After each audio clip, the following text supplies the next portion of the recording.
Komið sæl og velkomin heim í stofu, ég heiti Bryndís Svavarsdóttir. Í dag 31. maí, fyrsta sunnudag eftir hvítasunnu, þrenningarhátíð og þema dagsins Hinn þríeini Guð. Í lektíunni fær Abraham 3 menn í heimsókn. Í pistlinum skrifar Páll: verið fullkomin, áminnið hvert annað, verið samhuga, lifið saman í friði. Þá mun Guð kærleikans og friðarins vera með ykkur. Og í Guðspjallinu segir Jesús: enginn þekkir soninn nema faðirinn, né þekkir nokkur föðurinn nema sonurinn, og sá sem sonurinn vill opinbera hann. En við skulum byrja þessa stund á því að signa okkur. Í nafni Guðs, Föður, Sonar og heilags anda. Amen. Heyrum heilagt Guðspjall sem úr Mattheusi 11. kafla. Á þeim tíma tók Jesús svo til orða: ég vegsama þig, Faðir, drottinn himins og jarðar, að þú hefur hulið þetta spekingum og hyggindamönnum, en opinberað það smælingjum. Já, Faðir, svo var þér þóknanlegt.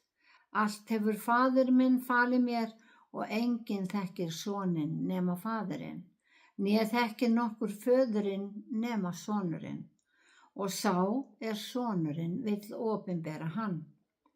Komið til mín, öll þið sem erfiðið og þunga eru hlaðin, og ég mun veita ykkur hvíld. Takið á ykkur ok mitt og lærið af mér, því að ég hógvær og af hjarta lítillátur, og þá munu þér finna hvíld sálum ykkar, því að mitt ok ljúft og byrði mín létt. Þannig hljóðar hið heilaga Guðspjall.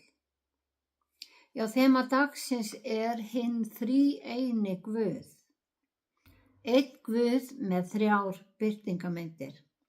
Okkur gjarnt að telja Guð Faðir vera eina Guðinn í Gamla testamentinu, því Jesús, sonur Guðs, aðalpersónan í Nýja testamentinu.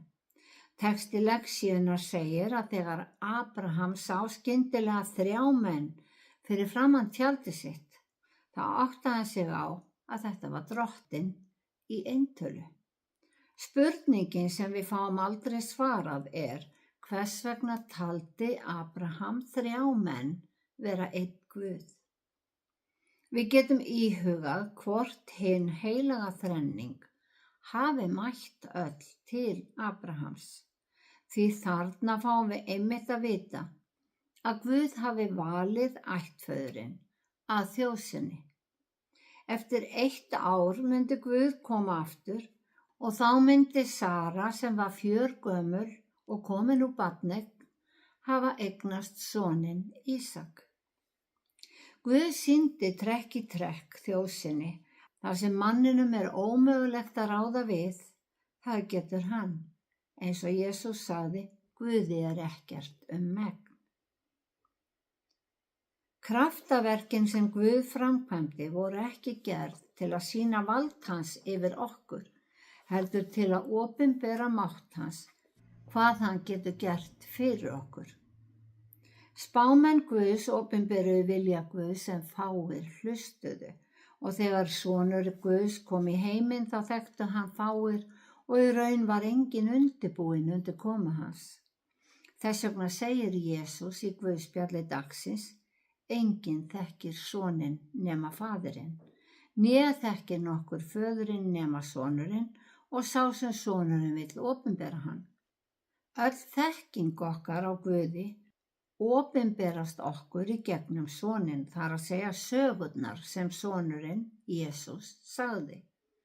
Hver einasta dæmisaga sem Jesús sagði fjallaði ríki Guðs. Sá sem þekkir ekki sögurnar, þekkir ekki Guð, þekkir ekki vilja hans, þekkir ekki mátt hans eða fyrirheitið sem hann hefur gefið okkur. Guðspjöllin segja okkur aðdragandann af fæðingu Jesú, hvenar og hvar hann fæddist. Dæmisögurnar og vitnisburður Jesú segja okkur frá ríki Guðs. Bréf postulanna útfæra betur kenningar Jesú. innihalda kannski útskýringar sem lærisveinarnir einir fengu. Þau segja okkur hvers vegna og til hvers Jesús kom. Bréfin eru vitnisburður þeirra sem fengu góðu fréttirnar frá fyrstu hendi og eru leiðbeiningar til þeirra sem vildu taka á móti boðskapnum og bjuggu í fjölmenningar samfélögum, þar sem trúin á Jesú var talin villutrú. Gyðingar viðurkenndu trú á Guð en ekki trú á Jesú. Í lexíunni sá Abraham 3 menn, en í eina skipti í allri Biblíunni þar sem tekið er fram að hinn heilaga þrenning sé samankomin er eftir skírnina í ánni Jórdan. Jesús sté upp úr vatninu, Guð var í skýinu og heilagur andi birtist í líki dúfu. Þessi 2 atburðir marka upphaf nýja stefnu. Abraham hafði verið valinn af Guði sem ættfaðir. Val á honum markaði upphaf þjóðar Guðs. Skírnin markaði upphaf starfs Jesú og þrenningin var bæði skiptin á einum stað. Nærvera heilagra þrenningar er afdráttarlaus yfirlýsing blessun Guðs. Jesús beindi augum okkar til Guðs föður og heilagur andi á að minna okkur á orð Jesú sem bein okkur til Guðs. Sá sem trúir á mig, trúir ekki á mig, heldur þann sem sendi mig, sagði Jesús. Jesús og heilagur andi hjálpast að svo að trú okkar beinist öll að Guði föður almáttugum skapara himins og jarðar. Og Jesús hélt áfram, sá sem sér mig, sér þann sem sendi mig. Þó Guð faðir sé Guð Gamla testamentisins, Jesús Guð Nýja testamentisins og heilagur andi sé hinn hljóði vitnisburður kristinna manna í heiminum í dag, þá eru þeir ekki taldir upp eftir valdaröð, því að þeir eru allir hinn eini sanni Drottinn Guð. Hver þeirra hefur haft ákveðið hlutverk. Guð skapaði heiminn, Jesús kom með náð Guðs og heilagur andi var sendur til að hjálpa okkur að skilja leyndardóma Guðs ríkis. Ég er ekki að tala leyndardóma, því Guð leynir okkur engu, heldur leynast dómar í öllum dæmisögum og yfirlýsingum Jesú. Dómar sem við fellum sjálf með vali okkar. Því að Jesús sagði, hver sem er ekki með mér er á móti mér.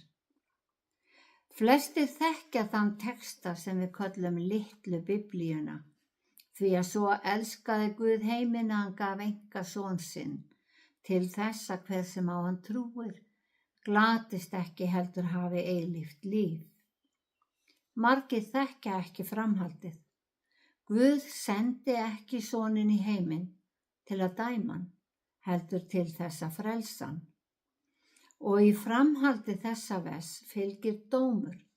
Sá sem trúir á son Guðs dæmist ekki. Þá vitum við hvað er dæmt. Því sá sem trúir ekki er þegar dæmdur. Sá sem trúir ekki hefur dæmt sjálfan sig frá ríki Guðs áður en hann er kominn fram fyrir hásæti Guðs. Hann hefur dæmt sig af því að hann hefur ekki trúað á nafn Guðssonarins eina. Hlutverk heilags anda er að opna augu okkar fyrir þessum leyndu dómum, hinum eina sannleika, svo að við getum séð boðskapinn án umbúðana, án kvaðana sem heimurinn pakkar þeim inn í. Heimurinn vill láta okkur halda að það sé svo erfitt og tímafrekt að þóknast Guði. En trúin er allt sem þarf. Trúin færir okkur náð Guðs. Að trúa á nafn einhvers felur í sér að trúa því hver hann er. og það nægir að trúa á nafn Guðssonarins eina, trúa að Jesús sé sonur Guðs.